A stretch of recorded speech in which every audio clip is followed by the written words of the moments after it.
rusty hook. Ain't that the truth? Okay, it says we're live.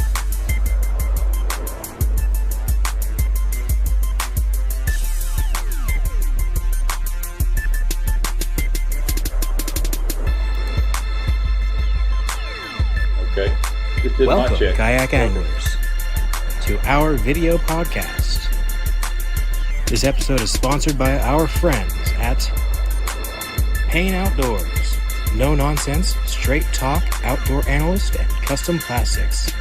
Guggen Brothers Custom Tackle, custom made jigs and Ned rigs. Feel free kayaks. Pedal, paddle, or power, there's something for everyone. And Yak Gadget, proudly supplying you with American-made kayak fishing accessories and gear. Now, let's join our host, John Rapp. Alright guys, this is take 2 of episode 13. I'm going to cut straight to the chase. I'm going to bring up Dwayne, and hopefully everything is working fine now. It looks like it is.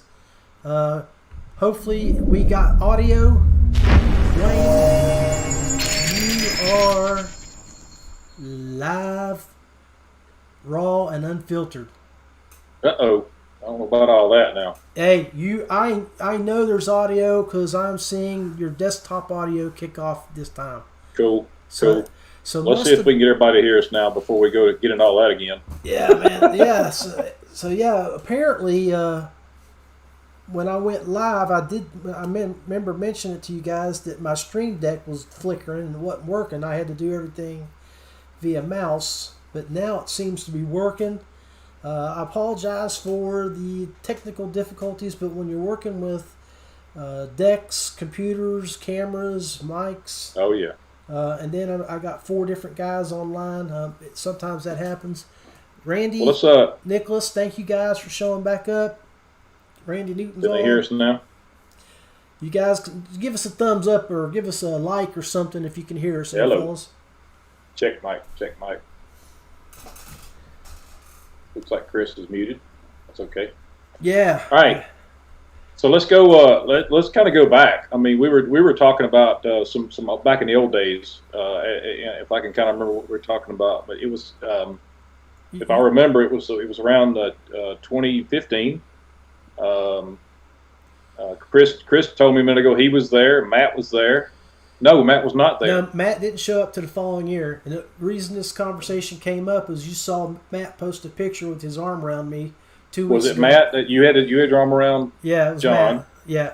And that brought back the memories of the day that the first day I met. Again, I was trying to find that picture because I still have it somewhere, but I can't find it. Where I took a picture of him holding the shirt up. Yep. But I was trying to find that picture, and that was from the 2015 KBF Open. I think it was an Open. Yep. It was a 2-day event, and that's where I met John for the first time. And I remember Adam. I meeting Adam. Well, I think I may already knew Adam because he was on the Wilderness, and if my memory still serves me correct. But anyway, it was, as I said, it was Ron Champion was there. We were backed in fools that day, and because we zeroed out. I actually fished it. I remember where I fished at too, and I didn't catch anything. But but yeah, we had a good time there, and it's just as I said before, it's amazing. If you go back, we need to do that one day. Just go back and look at all the old school guys, just the guys that kind of started this whole thing. I mean, you, myself, Ron, Matt, Chris, Harbuck. I mean, just think about all those guys, and a lot of them have kind of, for lack of a better word, petered out. They're just not there anymore. They're not doing it anymore. And but a lot of us guys just keep on going. And as I said earlier, I really thank everybody for supporting us at TourneyX and keeping the lights on and being there to help us improve. Tell us when we have issues. Tell us when we do good. Tell us when we do bad. Because we need both. We need the criticism, which makes us better people. In our everyday things. What's funny is that, I mean, I can remember that event. I remember meeting you because I specifically wanted to meet you because of the software. I brought you a Mountain State Kayak Angler shirt, and you gave me a TourneyX shirt. And then, we got to talking and became friends, and found out that your wife's family grew up down in Hinton. Her grandmother lived down there, and my mom's from Spencer. Yeah, so immediately we connected there. So West Virginia ties, and it was a great event. It was one of my most memorable events, because it was my first time traveling out of state, and I skunked. I had a 16-inch fish on the board, and I let it flop off, and it was the only fish I caught for that tournament I fished. Well, I skunked too, so we were in the same boat, bro. Yeah, it was a great tournament, great event. Sort of patterned when I worked with the Mountain State guys. We patterned after those events. Even brought. I think a lot did. I think there was a lot of groups that patterned after that event. It's just become a standard. Yeah, everybody. We used TourneyX that next month or the month after that. We tried to use TourneyX, and then we realized how bad our signal was up where we were at. So it was a hit and miss after that. But yeah. What gets me is I get new directors come along now, and they're like, "How do we do this?" And I just assume that everybody should know how to do this, right? It's just because it's a standard. It's like, oh, you do this, this, this, and this, and they're like, what? They just don't. So, it's like we do it. Yeah. And so, but it's amazing the amount of time that the guys, like you said, are coming in now. They get to download an app, and they get to look at an app and upload fish and do it so simply. And, there was a time where they don't understand that you, for the first year and a half, you were just web-based only, Yeah, and, remember these guys? Yeah. Look, they're in a freaking Ziploc bag, boys. Yeah. Look, and there's a reach in a Ziploc bag. So, because we don't want them anymore. But yeah, so tell us about the growth of TourneyX since then, and what you've done, and the programs you've dealt with. We posted the other day that we've grown. I got my notes up here. I keep notes up here. Every beginning of every year, I go in and look at my user ID numbers, and I write down 2019, 2020, 2021, 2022, and I write them down, and I go, okay, at 2021 we had 59,000 users. Okay, well we have 72,000, 73,000 now. So we've put on nearly 18 to 20,000 new users this year, or 17 to 20,000. My math's horrible, but anyway, just rounding it off. But and then we're nearing that 1 millionth fish to be submitted on TourneyX. We're within about 25,000 fish of that right now, and so we're probably looking at April of next year, March of next year. Yeah. Mm-hmm. If we do well, we'll have that, and so we're growing. I was on the phone this morning with some guys from the Netherlands. It blows my mind. We're running the Hobie this weekend. Is the Hobie European Championship. There'll be 80 guys fishing using TourneyX in the Netherlands, Sweden, the Netherlands, all over Europe. So we'll be doing that this weekend, and to think back, we were just doing one tournament, or two tournaments, had 100 people. And now look where we are now. So it's just, I owe it all to everybody out there, the community. It's been great. Support's always been there for us. We see other apps come along, and some apps didn't make it. Some apps tried to make it, they just couldn't do it. Some are still there. Competition's great. You know what I mean? It's just what makes us better. Wow. Even as an angler, as a software developer, as a consultant, anything. Took the words out of my mouth. When it's made by an angler for anglers, then it's going to be successful. And that's you beat me to it there, because we all know that you were passionate about kayak fishing, and then you found something that you were able to use to benefit kayak fishing and grow a company for yourself, which was outstanding. So it's relatable. You know, I can relate to everything you're going through. I can relate to everything Matt Ball. Well, not everything that y'all go through, but you know what I'm saying. You're on the water. You're getting beat up by waves. You're going through that process of catching fish, and you got that fish on the board, and he flops off, or you know what I'm saying. I've been there. I get it. And so how can we keep it simple to where, you know, you can do your job. The last thing I want you to do is call me and say, crap, I had to fumble through all this mess to get to this just so I could submit a fish. And, you know, so we just want to keep it as simple as possible. We're listening to what the customers, the anglers want, need. We're just day-to-day trying to, and currently I've got a full-time programmer now. I pay him full-time, 40 hours a week, 52 weeks a year. We've got, we've increased our software capabilities, our server capabilities, multiple servers, databases. I mean, we've grown considerably since day one. That's outstanding, man. I was really just scared to even think about hiring somebody full time. I was like, okay, maybe just a couple hours a week. Just fix this, fix this, fix this. It doesn't work that way.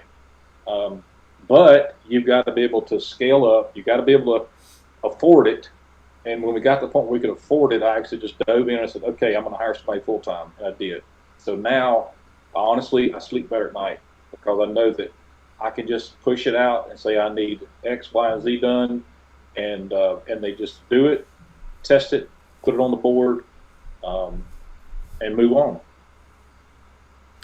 Well, you've done. I mean, I look at it and I look at the app. I mean, you went from TourneyX to TourneyX Pro, 2 app builds. I mean, you've got your live well now.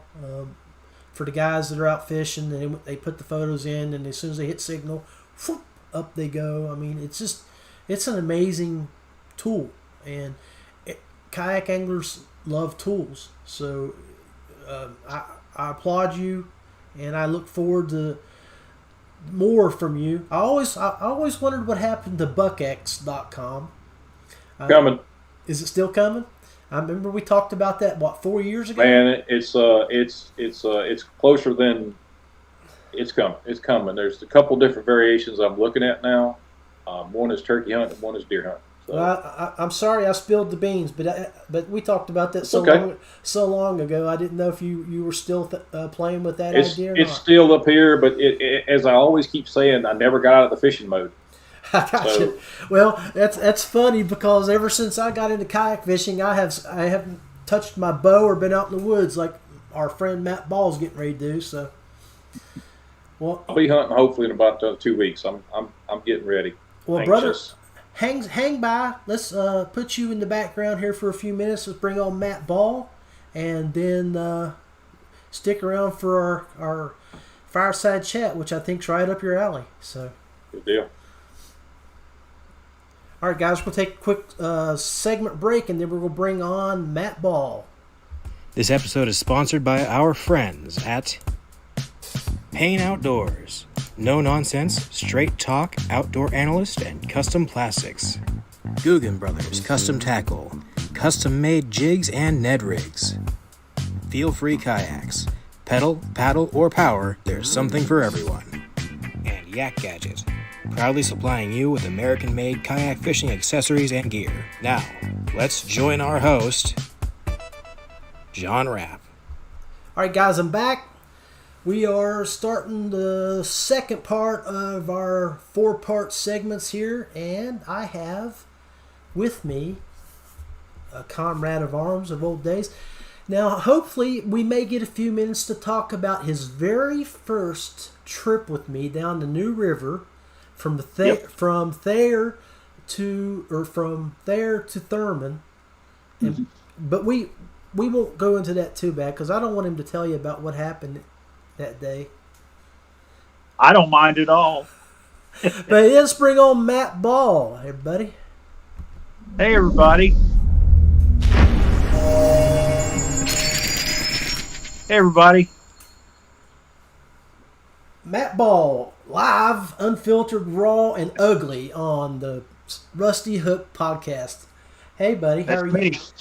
I'm doing good. How are you doing? It looks like that the Marietta area is outstandingly beautiful today with your weather up there.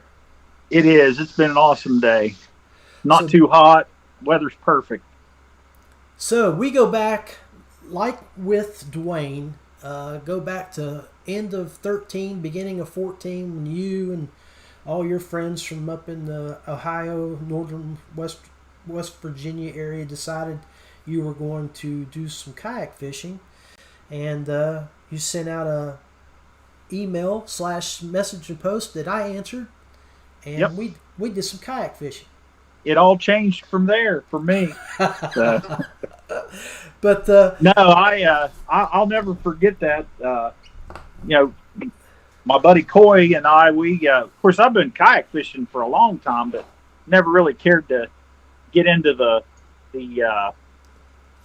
tournament side of it. I went down and fished the Greenbrier River all the time, the Tiger River, the South Branch, and just all that stuff. And I'd been on the New River, but hadn't really fished it a lot. But that was somewhere that I really wanted to go, and they had the New River event that Mountain State was having towards the end of the year, and I told Coy, I said, "Man, let's go to that." So we reached out, try to figure out a way we didn't know how to do it. We didn't know who to talk to, and we weren't part of any of the clubs yet. And John reached out, and we was talking to him. He's like, "Won't you just come on down and you can fish with us, pre-fish with us the day before?" And we went down. It was you, Wes Wedrig, and John Gills, and Coy. And I'll never forget it. I actually ended up, I did pretty good in that tournament. It was rough, too. It had a bad weather. It got we high got water. a little bit of it rain. Was a tough one. Yep. I was looking back through that tournament, and it's funny now because that was back in 2014. Yep. 2014. August of 14, I believe. Yeah. Yeah. And looking at the names of the people that were in that tournament, just going down through that, and I mean, to look back, I mean, not only the guys from West Virginia that I'm dear friends with now, but the guys that traveled to come to that event. Yeah. There was, I think Drew was there. Drew there Gregory, was yep. James Redding. Yep. There was just so many different people that I'm now good friends with that. I mean, it's just crazy the way the Lord's worked. I mean, it just goes to show you that you're always put in you never know what kind of difference you can make in somebody's life, and that's kind of what my post was about you, John. I mean, just somebody taking time, and I hope and pray that I can be that for somebody out there. Is being approachable, being someone that is always able to just stop what they're doing and help somebody get into this, because I know there's a lot of people that'll say, "Oh man, we're all about growing the sport." Well, I can tell you there's a whole lot of people that say that but hate the fact that the sport's grown because of the amount of people on the water, and there's just less there's more opportunities, but there's more people doing it, more crowded water. But I genuinely feel like I love to see more people in it, because the only ones that really are that sometimes get down on having too many people are the ones that are just in it for the wrong reasons. And if they're just in it for winning, and it makes it tough. But I love seeing new people in it, and I just want to be that, like what you've done, is introducing people to it. And that was, that year we fished that tournament. And then I fished with Mountain State Kayak Anglers the following year. We fished just enough tournaments that I qualified for the national championship by being in the top 10 of the Angler of the Year for Mountain State Kayak Anglers, and then went to the national championship. And that's where I met Dwayne. That's where I met you, Chris Payne. Chris, who's going to be on here, I don't know if you can see him on the screen now, but he's the first person that interviewed me after I won the national championship. I remember sitting in my living room, and it was like surreal that somebody actually wanted to ask me about something and write something down about it. So, and I still feel that way 90% of the time when somebody wants to even just even remote. I mean, I'm just a That's because you're a humble man. hick from West Virginia that Yeah. likes to fish. So, Well, you've been responsible for growing the sport because of your demeanor, the way you carry yourself, and how humble you are. And God bless you for that, because there's no doubt if we would have had someone else win other than you, I mean, you were the face. You opened up doors, and so thank you for that. And well, that's something that I felt like after I won that, and you and I have had this talk, and you know, that a lot of people was like, well, what was it like winning that? I didn't really realize it until a few days after, when I just started realizing one, I didn't have a Facebook page. I didn't even have a computer when I went to the national championship. I had a cell phone. Didn't have Facebook, didn't care about Facebook, still hate it, but it's there and it's got a place and a necessity. But I used my wife's account so that I could actually communicate, because that's the only way we could get information about stuff. And it's no longer her page. It was, I forget how many hundreds of people friend requested me within hours of that, and it just blew up, and then I started realizing I'd had people that would call me, message me on there like, man, we really, they were asking me questions about what how did I do it, or what I do, and I realized the days of the Matt Trisha Ball page, wasn't it? Yep, MTB. Yeah, the Matt. She finally said, "You got to get your own page, bro." Actually, she doesn't like Facebook either, and she doesn't even have one. Oh no, I didn't know that. I just took hers over. There's a few people on there that are still her friends, but she's not. She never even gets on there anymore. But you see, Greg Harper says, "Sup, Matt." Josh Evans says, "My brother Matt, good to see y'all." What's up, guys? So yeah, a few people out there watching, but so let's talk about. We know what you did 5, 6, 7 years ago. But that's all I've done, really. So that's not true. No, you've been in the top 10s. I would love to go on your wall of fame in there. I bet we would see a bunch of 5s, 10s, 6s, 7s, because I know that you went back to the place of the crime this past weekend and you were very successful. Tell us. Yeah, about Kentucky Lake has been really good to me. I've won a lot of money on Kentucky Lake. Did real well this weekend there, and I went back this weekend and fished the last weekend KBF Trail Series, and ended up third on day one, which is 2 separate days. So I got a third place finish on Saturday, and then I'll be honest with you, I did better on Sunday. I felt like when I got off the water, of course, where I was fishing in most of Kentucky Lake, you have 0 cell service, so it brought back so many memories sitting where I won the national championship and sitting there with a good friend. I was fishing with Jody Queen and talking to him and telling him, like, listen, this is right here.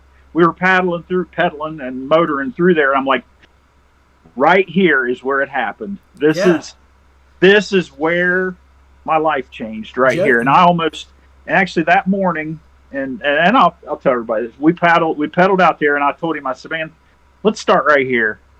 And it was not where I really wanted to go that morning, because I knew they were going to be up in the creeks, but I wanted to start there.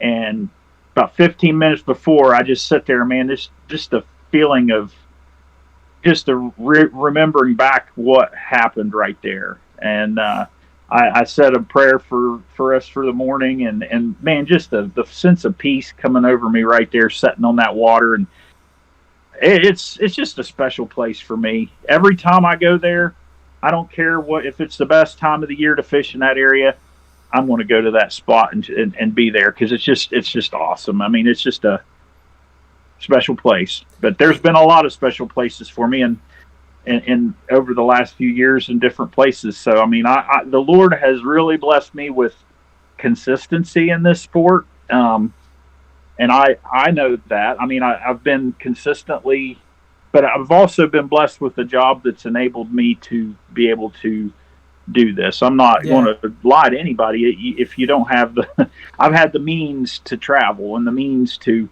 and I've had the support from different companies because of what I did at the national championship. So, there's a lot of people out there that could be clear at the top of the sport if they had the opportunities in front of them that I do. So I know that, and I'm aware of that. So, and I don't really ever want to take full credit for where I'm at, because that's a lot of good opportunities that have let me have that.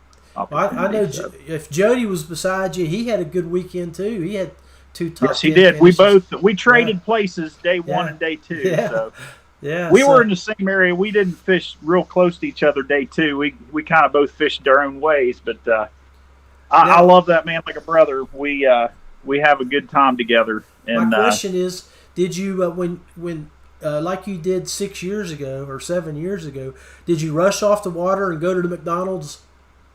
No, the McDonald's is where I went. So a little known fact about the national championship the year I won. We drive into Kentucky Lake, and the very first place that we show up to is we pull into McDonald's in Dover, and we're waiting. It's like almost dark. We got to get to the house that we're all staying at, and we're hungry. It was me and Coy Lehman and his dad, Big Coy, and we get at the McDonald's. We go in, and there is a sorry, I don't know if that froze up, but we go into McDonald's, and there is a literal, I'm going to say, meth head eyeballing our kayaks, and we go out and kind of talk to him, and because we think he's getting ready to do something. I mean, it was a little sketchy, but super nice guy. So don't ever judge somebody by what they look like. I can promise you that. But just generally, he's like, dude, you guys fishing? I was like, yeah. And he's like, where are you going? It's like, you need to go down to the White Oak Creek. He said, man, there's fish down there as long as your arm. He said, throw a rooster tail down there and just keep throwing that rooster tail. He said, we catch catfish that big down there. I'm like, yeah, right, whatever, buddy. Well, about 2 days later, we ended up at White Oak Creek, and by golly, that was a good place to be. I can tell you that. So, great story. Hey, you're going to stick around for the final talk. So what we'll do here? Not going anywhere. Don't stick around with this big guy. Let's go jump real quick and do a sponsor break, and then we're going to bring on Chris Payne. Payne Outdoors, straight talk, an outdoor product analyst and custom soft plastic maker. Check out our reviews and products at our website at payneoutdoors.com. Feel free kayaks, something for everyone. Pedal, I'll be right back. Paddle, or power. We can outfit you to meet your needs. For more information, visit feelfreeus.com. Kayak Gadget offers all kinds of kayak accessories such as motor mounts, anchor systems, and other track-based items to make your time more enjoyable on the water. Visit their Facebook page, search Yak Gadget. Guggen Brothers Custom Tackle specializes in jigs and Ned-style lures. Brothers who know what it takes to put fish in the boat. Check out their Facebook page. Search Guggen Brothers Custom Tackle. All right, so we're back. Thanks for watching, everyone. Just catching up on some of the chat. We had Blaine Winters come on, throwing up the hammers in regards to Matt Ball. And Dustin Hoy is watching. He said, what up, Matt? Awesome job, brother. So we're now in the third part of our show. We're going to bring on Chris Payne from Payne Outdoors. And as you've heard these other two fellas talk, and as if you've been a watcher and listener of the show, Chris has been on here a while, and he is old school. He's been around, and we're really, really privileged to have him as a part of our show weekly. So, Chris Payne, let's run his promo.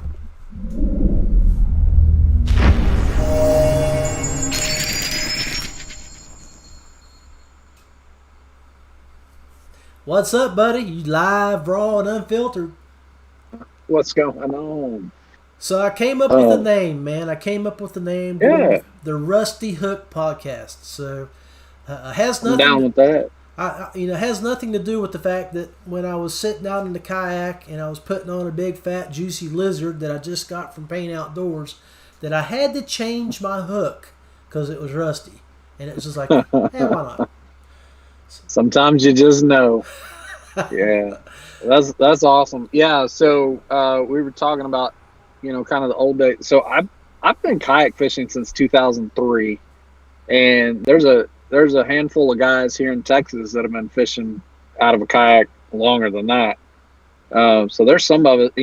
This is year 18 for me, and I'm not planning on going anywhere. I still get so much joy from it. That third or fourth paddle stroke off the bank, and maybe engage the pedal drive on the Jackson. That sure, but even a smaller craft or a sup or whatever, man, there's nothing like it to me. And it's nice that these guys are on, because they're about my age. We've had some youngsters on this that, I've been kayak fishing as long as they've been on Earth, it seems like, Jackson Orr. So, I have some very fond memories of those early KBF days and hanging out with, Adam and Nick Brown and Chad and Dwayne, and, being there when Nick Lester, won the 2015 Open out of a sit-in kayak that was 9 feet long, and seeing, so I don't think Nick would mind me telling this story, but he was having a conversation with me about worrying about having enough gas money to get home, because Nick's from the Northeast, and that is a long freaking drive. And he came back, and it's before we had announced anything and we were done judging, and he's like, man, I'm just not sure how this is going to work out. And I looked at him and I said, look at me. You're not going to have to worry about gas money. And I didn't tell him he'd won, but he looked at me and he's like, are you serious? I said, I'm serious.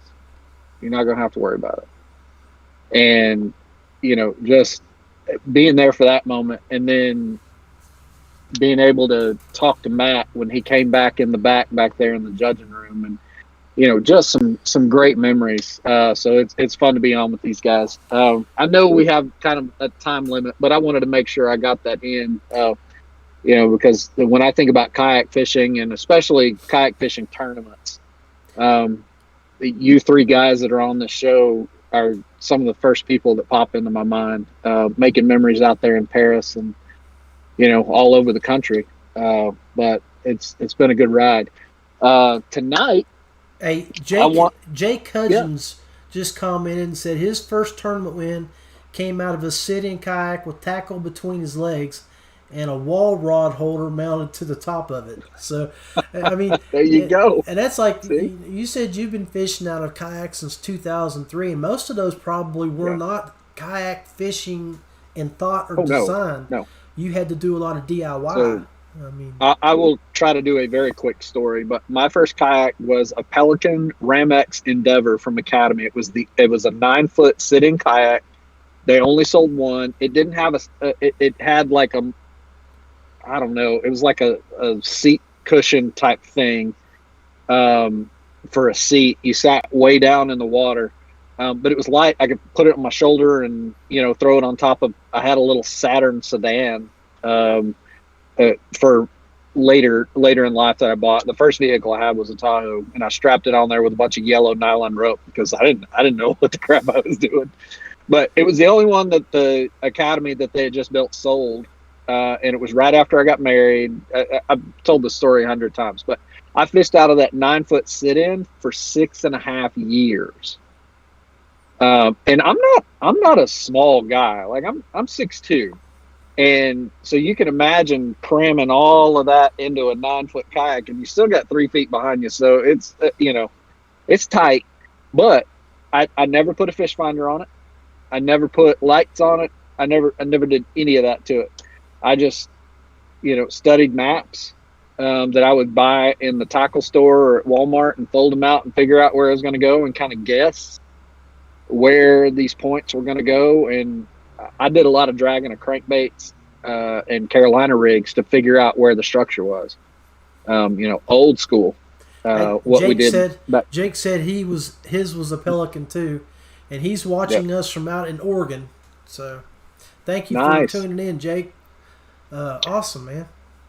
Yeah. So tonight, I wanted to talk about something that we're kind of in Texas where I'm at. We're still throwing these bad boys, but up in the north, it's starting to cool off, so the bite's going to die down here pretty quick. But we haven't talked about it yet, and so I wanted to talk about my favorite frogs. So I have 4 frogs that I throw, and they'll cover all conditions that I'm going to fish a frog in. And I have some likes and I have some dislikes about them, but let me just introduce them. And then for the panel, I'd be very interested to know what frogs they like to throw. Awesome. and the whys. So let me start off with this guy.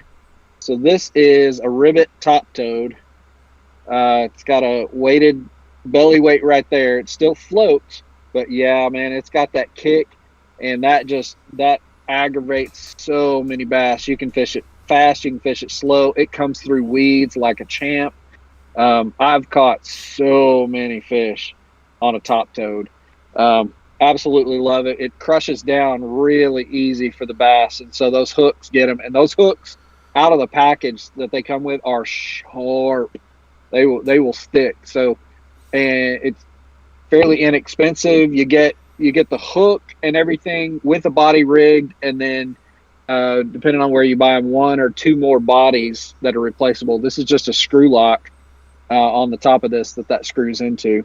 And so if a bass just absolutely murders this a few times and you have to replace the body, you don't have to replace the hardware. You're just putting a new body on it. Good deal.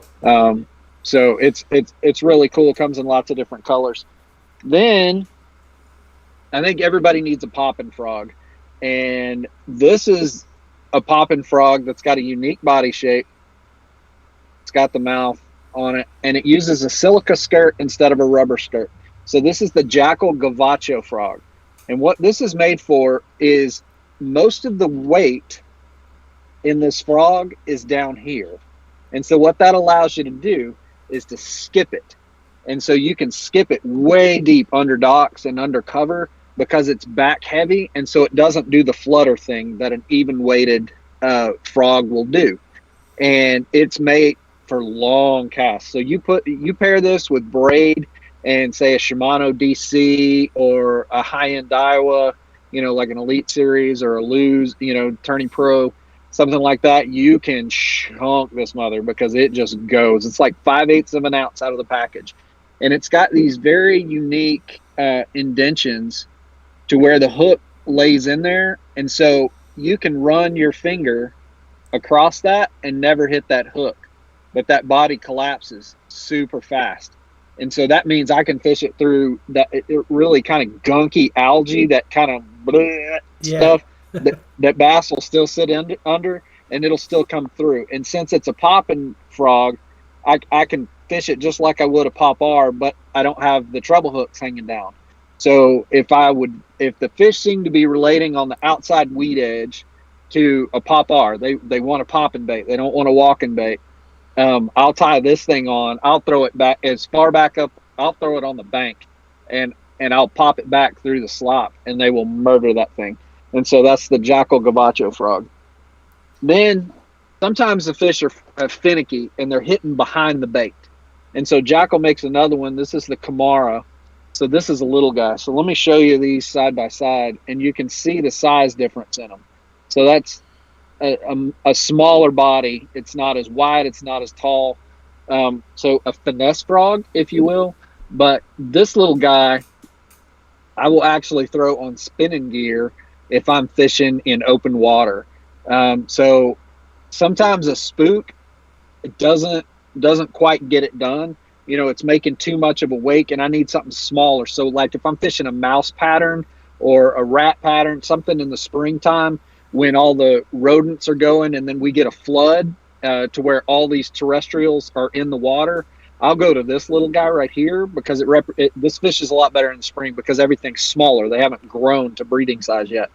And I'll throw this little guy, and again, it's just tiny. It's got indentions. It's super collapsible, and so you can really, get good hook sets. And they're jackal, so super sharp hooks on these as well. And then the old standard. So this is the Spro Bronzeye frog. So I love the way that it sits up in the water column, but as you can see, I've got a trailer hook on this. There are no indentions built in on this, and so what often happens is like a fish will come up and they'll hit like the side of it and try to collapse it, and the way that these hooks ride high on this bait, they can't really collapse the bait very well. Right. It's sitting up higher. Like it rides way high in the water column. Like the water hits it like right here. But it walks better than any frog I've ever walked. So that's why I keep it in my arsenal. I'm not crazy about the skirt. So they're rubber skirts. And in the Texas heat, you can see they're already starting to curl. These daggone things are melting in 100-degree heat. You just can't do it. That's why I prefer like the silica skirts, because even in the heat they stay. But if I've got to walk the dog to get those fish to eat, I'm tying this on, because this thing is it's like a water balloon. Somebody just aired it up and it just bloop, bloop, bloop. It stays on top of the water. It doesn't dive down. You can see why. I mean, it's got that huge elongated scoop. So, we'd call it a rocker, a bow rocker if it were on a kayak. It's got this huge scoop on it. And so it's gonna stay up above the water. And then I've got my trusty trailer hook, which connects through. If you guys haven't seen those, and if you're missing a bunch of strikes on a frog. So those are my 4. I probably fish the RIbbittt top toed more than anything. But that's where I'm at. So if you want to bring on the other guys and they can tell me all the ways I'm wrong or all the ways I'm right, they've probably got some preferences as well. And I'd love to hear in the comments what you guys like to throw, because frogs, there's so many different frog varieties out there. All right, guys. So we just popped up the fireside chat panel, and for you guys just joining us, top left, who was just talking about the 4 different type frogs, is Chris Payne from Payne Outdoors in Texas. On your top right is Dwayne Walley from TourneyX.com down in Mississippi, and your bottom right we have Matt Ball hailing from Ohio currently, but he's a West by God boy originally. So, and I'm your host, John Rapp. I don't even know where Ohio is, man. All I know is West Virginia. It's where the big deer water. You and your what's that gun you shoot now? That big bore? What is it? Legend. Yeah. Bad news there, buddy. So Chris is talking about topwater frogs. Dwayne, Mississippi guy, fishes a lot of swamps down there. What are you throwing? Man, I throw the top toed a lot. I really do. When they came out with a hollow body top toed, I fell in love with it, because the original one just didn't float, and you had to fight that thing. But these things weren't even around at that time. And then, man, they came up with a hollow body, and I fished that a lot. I fished the Spros a lot. Honestly, I didn't know about the jackal, but I do now. I've already looked it up and saved it and I'll probably be purchasing a couple of those. So, but we fish a lot of them down there. We have a lot of pads. I mean, we've got pads down there that are like 2 foot diameter, 3 foot diameter. They're huge and I'm sure you have those in Texas as well. But we just have pad fields galore down here. So yeah, that's like a go-to bait for sure. So how long? I'm how a long top are you down toed there? guy. Hey, Dwayne, how long do you get to keep the pads, and how long are you guys topwater fishing down that way? To be honest with you, we'll probably have pads. We'll have pads a while. I mean, we'll have them, probably November-ish, mid-November. I mean, it's going to be a freeze. It's got to freeze in there before that stuff starts dying off. So we really don't get a good frost until early November, probably. Mid-November. It's kind of the same timeline as Texas, maybe earlier than Texas, but Matt? But I hate throwing a frog, like really bad. So I'm not a good one to talk about it. It's probably my least. It is by far my least used technique. But the top toad is the one thing that I do throw a lot of, and I've caught a lot of. I like the top toad in the rivers of West Virginia when the leaves start falling, because you can. That's kind of in my world, the leaves coming down in the rivers, you can't hardly throw a buzzbait, and the smallmouth will absolutely crush that top toad in the leaves, and it gives you a chance to throw that. The fall smallmouth and topwater are incredible. It's ridiculous how mean they are, but I'll throw that top toad when I want to throw topwater, and I can't throw a plopper or anything with treble hooks. I'll throw that top toad and in the rivers. And what I like about it is even and I throw it if I'm in a lot of wood where I'm wanting to throw a buzzbait, and I don't want to. I just want to throw it up in the absolute slop and trash. And normally it's not grass a lot for us. It's heck, in some of the rivers down here, it's just people's trash that's collected in the eddies. You know, that thing will come through there. And I've caught fish on those in a lot. So I use the top toad. Now I spent 4 days in Mississippi a week ago at the Hobie event, and absolutely was in some of the best looking frog water that I think you could probably ever see. And I threw the freaking guts out of one of those things and finally put it away and threw a Cinco on the grass. That's how bad I hate the. But when I do throw them, I throw the top toad, and then I've got a whole bunch of frogs. I just don't like throwing them. So I'm going to have to throw them. I figure I'm going to be throwing them when I go to Louisiana here for the national championship. So I for the different seasons and times of the evenings and day. But actually, another thing, John, that I do instead of a frog, just for people that don't like throwing a frog, and actually I think I got 6th or 7th down at Caddo at the national championship year before last.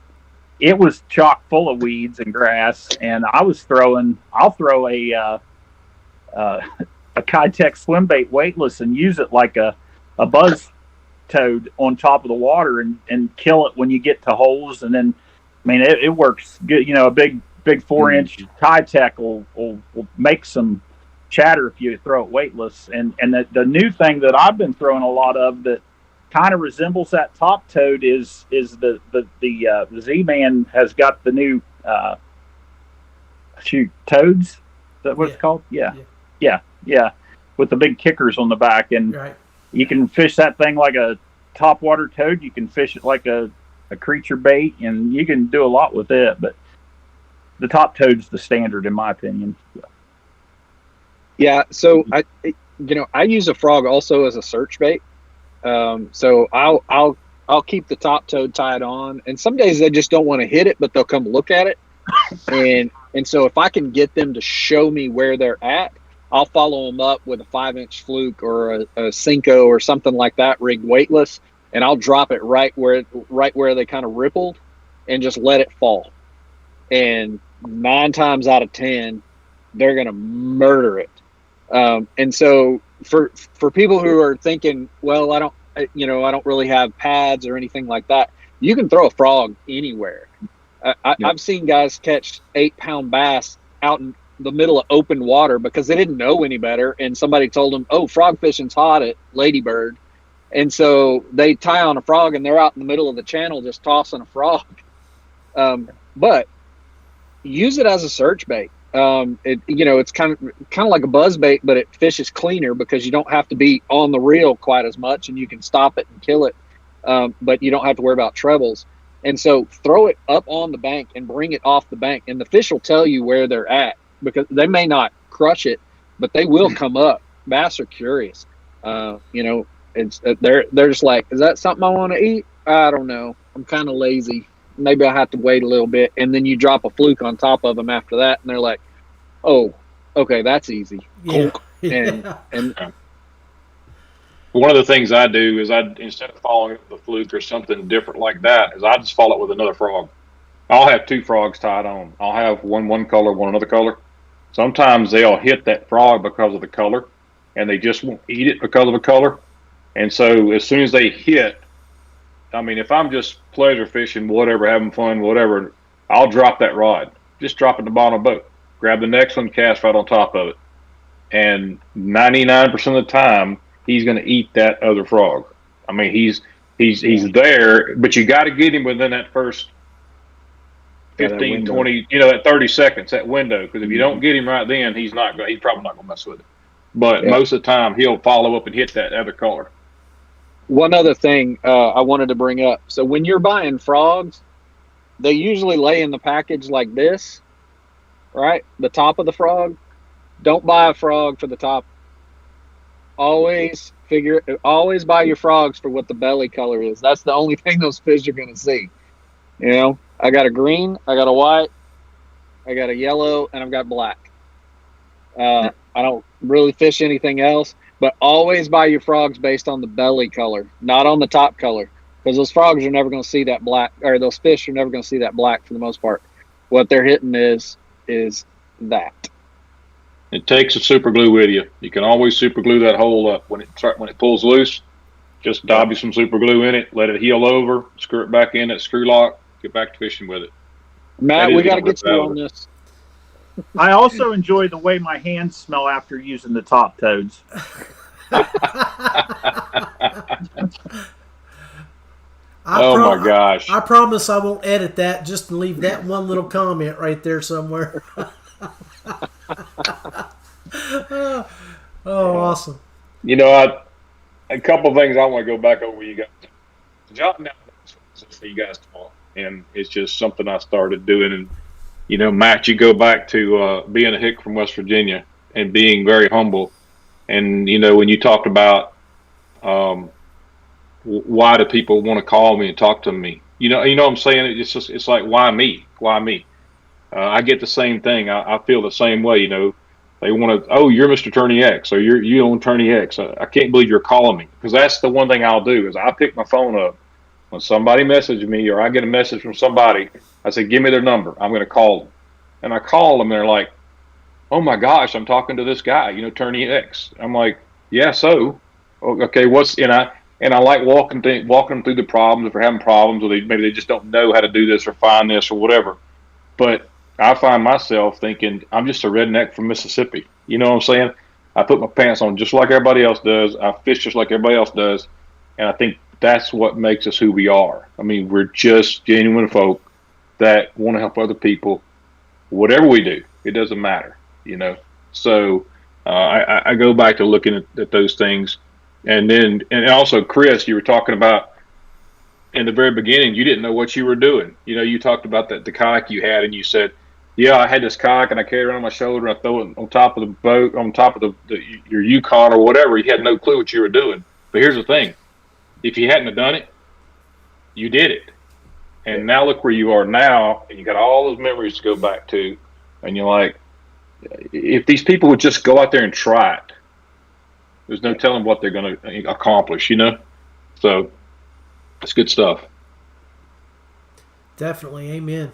I mean, I like to look at where this has been one of those shows where we've all hashed back and looked back 7 years ago when we first met, and it's funny. I mean, how some people have petered out, some people have stayed strong.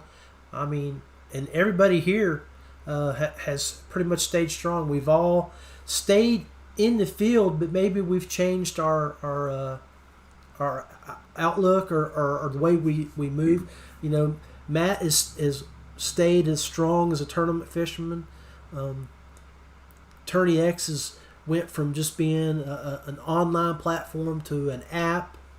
And Chris he's wrote for KBF magazine.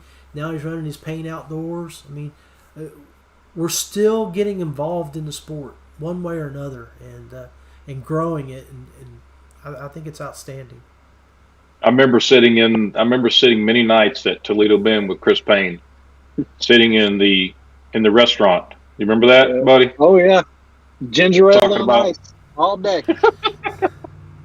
Bob wasn't ginger ale, but I remember just sitting there talking about the future and what we wanted to do. I know you always wanted to write. You always wanted to be that writer. You always wanted to do information stuff. You wanted to be out there in the public and teach people about things, and that's exactly what you tackled, and you did it. And I commend you for that, man. I mean, you did great. You're doing great. Good stuff. Yeah, But, those were great nights. That's sitting in there, man. That bar, like, is kind of a sports bar thing. Multiple TVs, and it would start out with 2 or 3 of us sitting at a table, and a lot of times before it was over, there'd be 12 or 15 or 20 people. Just a whole bunch of doing steaks. that. A whole bunch of steaks, Yeah. man. We had A lot of steaks. Yeah, it's kind of like the pizza place in Paris. You know, we just always ended up at that little pizza place, and the pizza wasn't great, No. but the drinks were cold, and it was a place where we could all be. For Matt and I, it was always the breakfast at the little gas station with that little area that had their little biscuits and gravy. Oh shoot, what's it called? I'm drawing a blank too. But we Are you talking about in Paris or in Yeah. Toledo Bend? in No. Paris? Yeah. Yeah, I drove by there multiple times this weekend. Well, guys, let's wrap this up. We've been on 56 minutes. I don't want to keep you all night. I appreciate you guys bearing with me through the technical difficulty we had there at the beginning, but we got it fixed real quick, and I think we had a pretty good show. Dwayne, you want to throw in some closing comments? Man, I appreciate everything, all the support you guys have given us, and once again, and appreciate your friendship Amen, bro. more than anything. Same here, John. Same here. And guys. you, Dwayne, and you, Chris, all of you. Thank y'all for everything. All right. Yep. All right, guys. Be prepared to laugh. Chris, go ahead. Well, I'm sorry. I'm gonna let you down. It's not funny tonight. I just, I'm feeling a little bit nostalgic with our fireside today, and I think the thing that always comes up to my mind is people will forget your accomplishments. People will forget your job. People will forget the money that you've won. What they won't forget is a good deed and a shared friendship. And so be careful with the people that you're going to meet in your life, and treat them all as something precious, even if you don't know them that well, because it can blossom into something, like this. Great memories, great times. Be genuine. Yeah. Yeah. Yeah. Be yourself. Character and integrity will follow long after you're dead. Yep. And on that, guys, thank you for coming on the Rusty Hook podcast. We are going to go do some closing credits.